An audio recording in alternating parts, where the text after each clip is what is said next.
नमस्कार। आज की इस वीडियो में अपन डिस्कस करेंगे कि इंडिया का परफॉर्मेंस ओलंपिक्स में कैसा रहा। हम सबको पता है कि इंडिया ने पहली बार पार्टिसिपेट किया था 1900 में पेरिस ओलंपिक्स में, और पेरिस ओलंपिक्स में इंडिया के 2 सिल्वर आए थे नॉर्मल पिक्चर के, एक तो 200 मीटर्स फ्लैट रेस में और 200 मीटर हर्डल्स। उस टाइम पे 200 मीटर हर्डल्स भी एक इवेंट हुआ करती थी, तो उस टाइम पे हमें 2 सिल्वर आए थे। उसके बाद हमारा गोल्ड का खाता खुला था 1928। सो 1900 में हमने जब पहली बार पार्टिसिपेट किया था तो इंडिया पहला एशियन कंट्री था जिसने ओलंपिक्स में पार्टिसिपेट किया था, और पहला ही एशियन कंट्री था जिसने ओलंपिक में गोल्ड मेडल जीता था, सिल्वर मेडल जीते थे 2। तो India was the first Asian country to win a medal in the 1900 Olympics.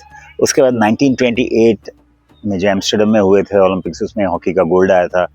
1932 में गोल्ड आया, 1936 में गोल्ड आया, उसके बाद 40 और 44 हुआ नहीं, फिर 48 लंदन में हुआ, उसमें फिर गोल्ड आया हॉकी में।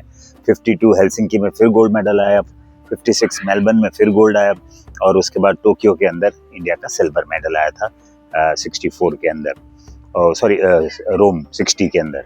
और फिर इस तरीके से 1980 तक हॉकी के अंदर हमारा परफॉर्मेंस, जिसमें हमने टोटल 8 गोल्ड मेडल जीते थे। इंडिविजुअल गोल्ड मेडल हमने सबसे पहला जीता था, गोल्ड मेडल नहीं, ब्रॉन्ज मेडल, वो केडी यादव ने रेसलिंग के अंदर 1952 हेलसिंकी के अंदर।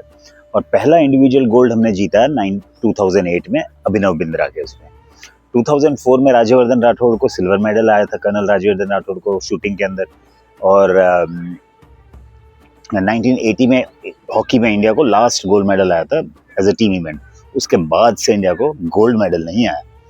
तो 2004 में जब राज्यवर्धन राठौड़ को सिल्वर मेडल आया शूटिंग के अंदर, उसके तुरंत बाद 2008 के अंदर अभिनव बिंद्रा ने गोल्ड मेडल मारा, और उसके बाद 220 तक फिर हमें कोई गोल्ड मेडल नहीं आया। 2020 यानी कि जो 21 में एक्चुअली हुए थे टोक्यो, उसमें नीरज चोपड़ा का गोल्ड आया, एथलेटिक्स में पहला गोल्ड मेडल। तो इंडिविजुअल पहला गोल्ड मेडल अभिनव बिंद्रा का था, और एथलेटिक्स में पहला गोल्ड मेडल नीरज चोपड़ा का था। तो ये सारे मेजर हाइलाइट्स थे। लेकिन अगर टोटल अपन देखें टीम इवेंट्स और इंडिविजुअल इवेंट्स के मिला के, तो इंडिया के गोल्ड मेडल हो रहे हैं 10, और वहीं पे चाइना के हो रहे हैं और 300 plus gold medal, 300 plus gold medal, जो तो चाइना ने पार्टिसिपेट किया ही नहीं था ओलंपिक्स में for quite a long time. उन्होंने किया था 1952 से 1980 के बीच में, they didn't participate in summer Olympics में। And India is yet to win a medal in winter Olympics. तो China is 300 plus, Japan is 200 plus, 150 plus, South Korea is 90 plus gold medal in Olympics, and India is 10. तो comparison तो तब होता है ना जब आसपास हो, 19-20 हो।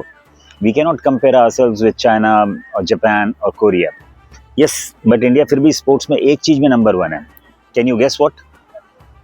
India is number 1 in doping. 22, 23, 24 for continuous 3 consecutive years, India won gold medal in doping. Maximum number of dope tests were held in Bavada, in which Indians were found positive. तो इंडिया स्पोर्ट्स में first भी है, लेकिन वो doping के अंदर है, मतलब फ्रॉड के अंदर नंबर 1 पे इंडिया आ जाता है। अब इसके पीछे रीज़न क्या है कि why we are not getting gold medal, इसमें काफ़ी चर्चा हुई है। काफ़ी जो अथॉरिटीज़ होती हैं, जो लोग बड़े बड़े लोग होते हैं जो स्पोर्ट्स की दुनिया में, वो लोग डिस्कस करते हैं, वो लोग बताते हैं इंफ्रास्ट्रक्चर का ये हो गया, we are very close to winning medals, now we are winning over this many medals. अपना अभी तक का लंदन का बेस्ट रहा था, जिसमें 6 मेडल्स आए थे हमारे पास। उसका टोक्यो में 7 मेडल आ गए थे हमारे पास, टोटल 7 गोल्ड सिल्वर ब्रॉन्ज मिला के।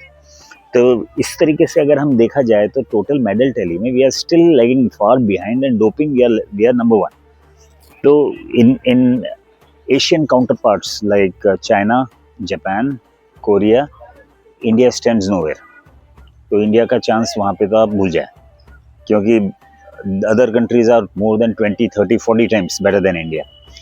तो अब क्या होगा फ्यूचर इंडिया का, and what can be done, ये मैं आप लोगों से जानना चाहूँगा इन कमेंट बॉक्स। आप लोग प्लीज़ कमेंट लिखिए कि किस वजह से नहीं आता इंडिया के मेडल, या क्या रीजंस हैं, और क्या रीजंस हैं कि डोप के अंदर इंडिया नंबर 1 पे चल रहा है as compare to any other country.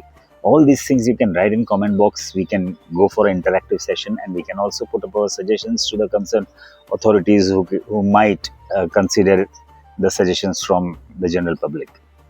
Namaskar.